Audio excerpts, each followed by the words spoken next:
Hi, I'm Gregg Alliss. Today I'm going to talk to you about night photography and all the cool effects that you can achieve by using long exposures. So let's get started. Hey, who turned out the lights? Hello? So what does a camera need to take a picture?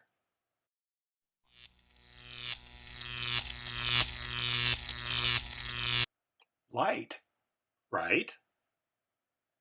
But how do you do that when it gets dark? The first thing you'll need is the proper equipment for night photography. First is a digital single lens reflex camera with manual mode capability and the ability to switch from autofocus to manual focus. Manual mode will allow you to select your three important camera settings independent of each other. I will talk about these in more detail a little later in this video. Next is a good tripod. Tripods are essential in night photography and must be used at all times to keep the camera stable. Longer shutter times in low light will cause camera blur if the camera moves even slightly. Highly recommended is a remote cord or wireless remote. This will allow you to activate your camera shutter away from your camera, also preventing camera shake and image blur.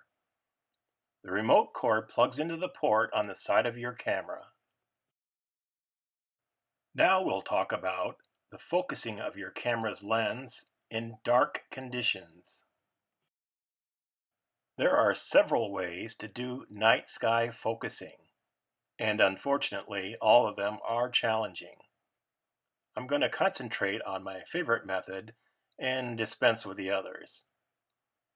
Even though you might be located in a very dark area, chances are there will be a light source somewhere that is strong enough to give your camera's autofocus a good hard lock on it.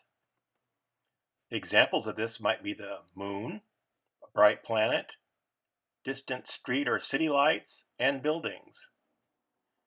This image is a good example of this.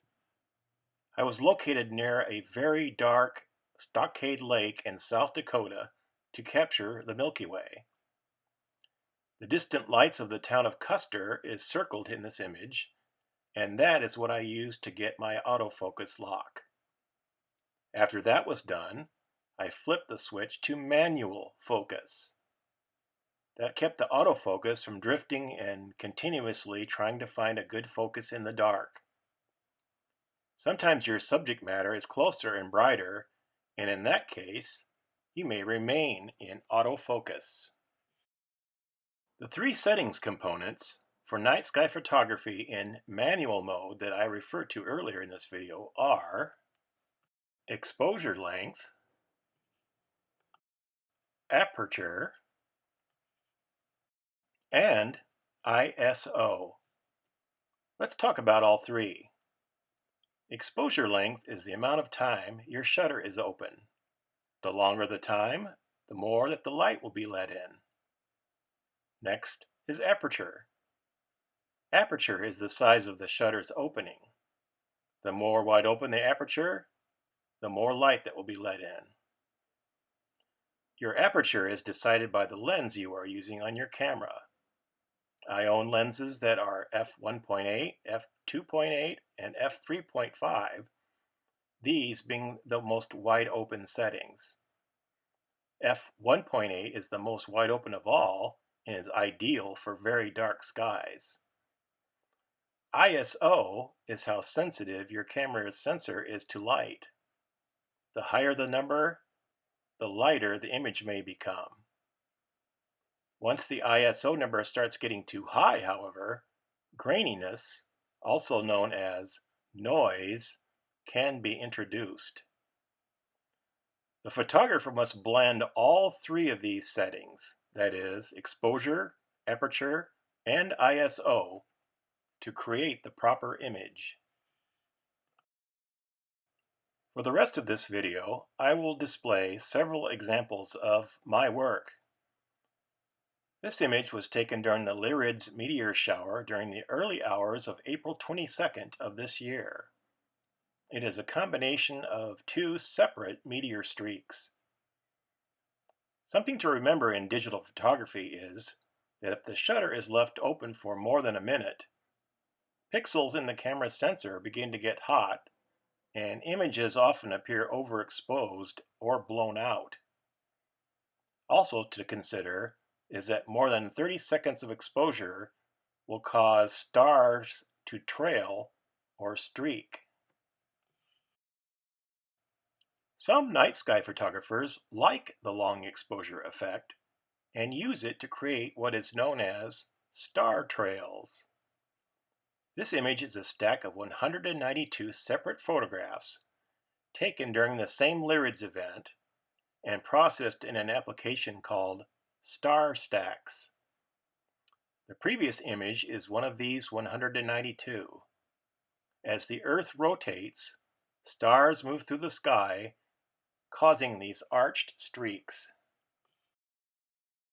Very remote areas, such as this image of the Milky Way from behind Door Trail in the Badlands of South Dakota, provide very dark and clear skies and good views of God's awesome universe. These remote areas can be a bit creepy in the pre-dawn hours, and it is probably a good idea to have a friend or two with you.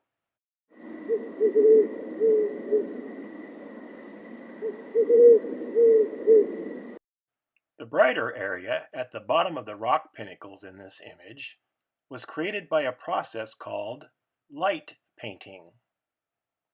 My wife Sue took her flashlight and moved closer to the rocks. I then yelled, "Go!" started my camera's exposure while she moved her flashlight back and forth across the rocks. With 20 seconds worth of light in the image, a painted effect was created. Light painting is used to bring out dark areas of interest. This progression of a full lunar eclipse on April 15, 2014 was taken from the front lawn of Knowlridge Christian Church. 15 minutes separates each moon exposure in this composite image. The application Star Stacks created this image of lightning on June 29, 2014. 6 separate lightning strikes during the storm, seen from Knowlridge Christian Church's entrance, were stacked into one single image. Exposure length, aperture, and ISO may be constantly changed during a storm, depending on the brightness and the distance of the lightning. The rain-slick parking lot nicely reflects the lightning and building lights. Night and thick fog weren't enough for my camera to get a good focus lock on the lights of these grain elevators northeast of Marion, Iowa on January 20th, 2017. The bright area on the road at lower left in the image was created by my vehicle's headlights. Bodies of water, in this case, the Cedar River in downtown Cedar Rapids in 2017, provide good reflection for fireworks and building lights. During largely attended fireworks displays, it is always good to get a prime spot early. Using a remote cord during fireworks is a must because of the fast action. For me, typical exposure time when fireworks are exploding is from 1 to 15 seconds. This image is a highly reflective 4th of July fireworks display as seen from the shores of Cedar Lake in Cedar Rapids in 2018.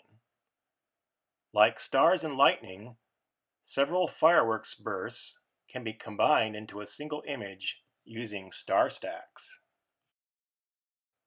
The application Star Stacks is shown in this image capture.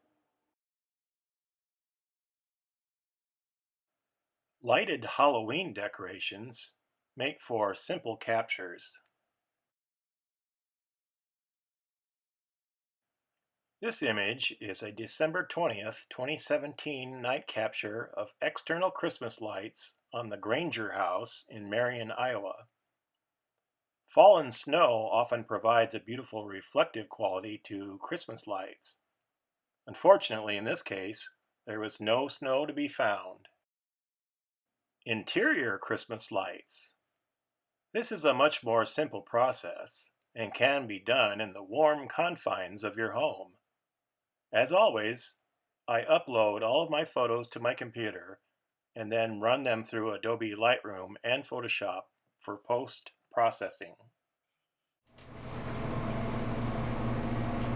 So today I have shown you how to get great shots even when it's dark. The great thing about nighttime digital photography is that you can experiment with your settings as much as you want.